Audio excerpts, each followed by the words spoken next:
Anyway, then after a while I thought probably Karin and Reinhard would be in the queue at the transfer counter as well, and Katja immediately rushed off to search for them, having to go back through the security, and anyway, she found them.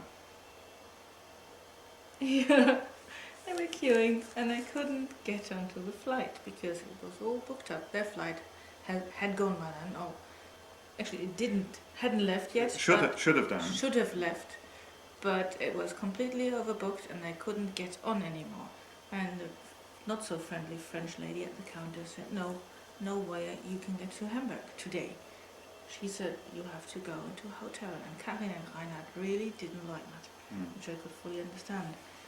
And they humped and on so much that in the end that lady did check again, and she checked our flight where we had luckily got spaces on, bookings on now. And she said, what about it? You are on it already. She saw the name Anderson and Reinhard Volle, and I said, check again, is that not ours maybe? And she checked again and all the three Andersons were on it, so. Yeah. And it was okay. Yeah, amusing because as it later turned out, that had been done by their travel agent in Hamburg who was watching over things. Who must have had a bit of a bad conscience because of all the other things. That's quite amusing. But I couldn't come into the departure lounge because there were so many people waiting to get hotel vouchers because of the cancelled flights. All those who couldn't go on to Hamburg, who had to go into some Paris. To other cities. To Madrid, for instance. Munich, Madrid, Hamburg as well. That was not at that point because they were still behind us. But anyway, that third flight to Hamburg, which they should have been on and didn't get, after about 4 hours or so, they were told that the flight was cancelled and also got hotel vouchers. So we were getting a bit nervous at this point. Although the monitors always said that our flight would be on time, after a while they started making announcements that it would be delayed a short while because although the plane was there, the crew wasn't there, the flight crew. And they made a few more announcements and it was going to be later and later. I think we finally boarded at 9 o'clock in the evening. And then we got onto the plane and they said, oh, sorry about that, you have been so patient and have been waiting so long, now you have to wait a little longer because we didn't put any fuel on this plane. So they had to refuel or fuel the plane by all the passengers who were on board. And all the passengers is wrong as well because they didn't even fill this plane. They sent a couple of plane loads of people into hotels and didn't put them on this plane. Yeah, they must have too much money. Yeah. I don't understand this anyway. Yes. Anyway, eventually, after a few more meal vouchers, Karin and Reinhard turned up. I think they came after 7. Oh yeah. Because they were held back because they knew that it would be late. And then the flight was very pleasant. And then we landed in Hamburg at 11 and started queuing for the suitcases. And a friendly chap came, instead of the suitcases, came through the gate and said, I've got some good news and bad news for you. The good news is that you will not have to carry suitcases home tonight. Yeah. And then he sent us to the lost and found luggage claim counter, which at first I didn't want to do because I thought I could just call next day, because actually why I thought that, I realized later, is because they were labelled, the suitcases are labelled with Hamburg, so I don't understand the reason for us having to queue there immediately. I still don't. You had to describe the suitcase. Yeah, that was a joke. We did that and she didn't take much notice of that. So I thought they would find their way to Hamburg, and nobody in Hamburg is going to immediately throw away suitcases just because nobody has claimed them yet. And I thought we could, if we ring the next morning, this morning, today, it would have been enough, and I still think that. But anyway, we had to queue for another hour after 36 hours without sleep in Hamburg to just basically show them our tickets, luggage tickets, and say where we live so they could deliver them.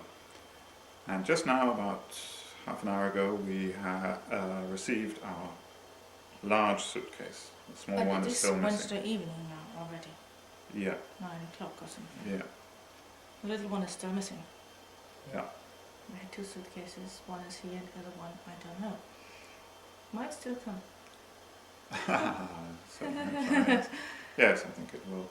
But anyway, the punchline to it all, and the curiosity being that we were not informed at all by anyone in Paris. We heard later on in France, in Hamburg here, that there was a strike, some sort of strike in Paris by some people or all of the people. I mean, there were some people working. But there seemed to be at least a slowdown so that a lot of flights got cancelled. They were always mumbling things about, giving various excuses, and I think sometimes talking about the weather. It was always the weather. But I mean, if a flight to Madrid is cancelled, it makes you wonder about the weather being bad. In Madrid? Snowstorm in Madrid? We've never heard about that one before. And the funny thing also in Atlanta, when we left there, we were told about the chaos the previous day concerning flights to Paris because 2 had been cancelled due to bad weather. Now that is interesting as well, because it means that even officially they tell another airport. Yeah, and they told Karin as well.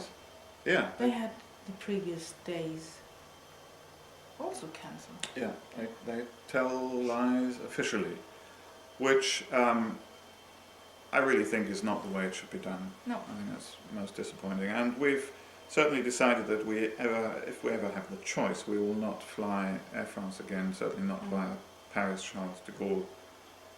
Because, the pilot of the Delta machine gave us all that stuff about the airport being rebuilt and taxiway to the hotel, that's what they call it, the hotel car park for the planes, the overflow car park for planes. The taxi way to it was blocked, and that is why we couldn't get a space, but I'm sure that was all due to the strike. And so he probably hadn't been informed either. Probably not. And I think that's... Another little punchline is when we got out of the airport building, which was way past midnight. It's no time when planes arrive in Hamburg anymore, so there were no taxis, and there was a long queue of people waiting for the non-existent taxis. In minus 13 degrees. And it was cold. It was so cold. Yes. But some people had mobile phones and they called, and then eventually the taxis turned up. And I greeted the taxi driver, "Hey, I'm so glad to see you." And he thought I was having him on. Yeah. But I was really glad to see him. Yeah. Funny. Oh, well, it was fun. I think we waffled enough now. Yeah. So no more Air France. Pity about Delta, because I don't really object to Delta. I mean, they had a technical problem, and they were very honest, and in the American way of customer satisfaction, I have to try to do everything that the customer's happy. Even if they gave us meal vouchers that sounded like mail vouchers, and we didn't want to write any postcards anymore.